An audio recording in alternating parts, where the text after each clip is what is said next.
It is called in Arabic hulm. And hulm is an evil dream. In English we call it a nightmare. In English we call it a nightmare. And these types of dreams are from Shaythan.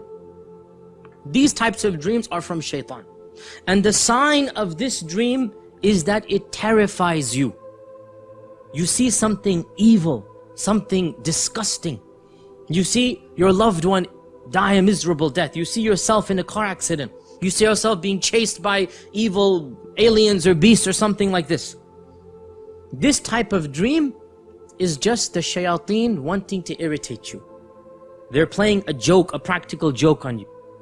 And these types of dreams are never ever ever true. Nobody should believe this dream. Nobody should believe nightmares. And our Prophet ﷺ said that nightmares should not be told to anybody. If you see an evil dream, don't go tell other people about it. Why? Because Shaitan is making a fool of you. Once a man came to the Prophet and he said, "O Messenger of Allah, I saw my head got cut off in the dream and it was rolling like a ball and I'm running after it to pick it up." The Prophet ﷺ said, "Don't tell other people how Shaitan played with you last night. Don't go tell other people this. He's laughing now when you go tell him because you believe this dream." What is the sign of this type of dream? You wake up terrified. You wake up in a sweat. You wake up in the middle of the night. What was that? What did I see? This is the sign. This is from Shaitan. Shaitan does not know the future. So if you see yourself in a car accident and the next morning you call and say, "I'm not going to go to work because I don't want to drive," Shaitan's the one laughing at you. Shaitan's the one laughing at you because you believed him. The nightmares, you have to reject them because there is no truth, not an element of truth in them. Zero. And if you follow it and believe it, Shaitan is the one who will be the winner. A nightmare, the Prophet ﷺ said, if you wake up with that type of nightmare, you seek refuge in Shaitan. Say, "A'udhu billahi minash shaitanir rajim."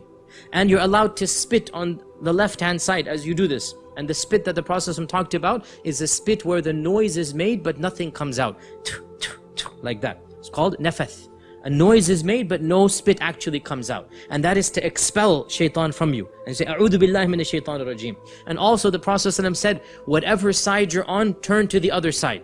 Why? Because Shaitan, while he's teasing you, he is around you or sitting on you. So when you say "A'udhu billah" and you turn around, he has to flee and run away.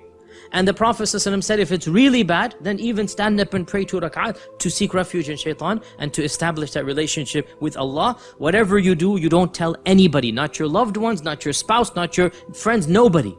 These types of dreams, you leave them. Also, by the way, dreams of a vulgar nature, wet dreams, these are also from Shaitan. Now, a man is not sinful or a woman is not sinful for having such dreams. However, as you all know, the fiqh is when you wake up and you find that you have reached that state, then you must perform an entire ghusl. That dream is from Shaitan, even though there's no sin on you because you don't control your dreams. And that is why the prophets never have wet dreams. None of the prophets can have wet dreams because this is from Shaitan. This extreme vulgarity that it is natural. I mean, there's no reason for us to feel guilty about this. It is natural for a person to go through this, and it is not something to feel any issue about. But we should realize that this type of dream is coming from Shaitan. It's Shaitan who will show us such images in our head and cause this to happen, and then we wake up in the middle of this freezing cold weather and we have to go take a shower. This is not something that is coming from us or from Allah. This is from Shaitan. So this is another type of hulm, another type of evil dream. Once again, we don't tell people about it. We don't go tell anybody. But if we wake up in that state, obviously we have to do ghusl.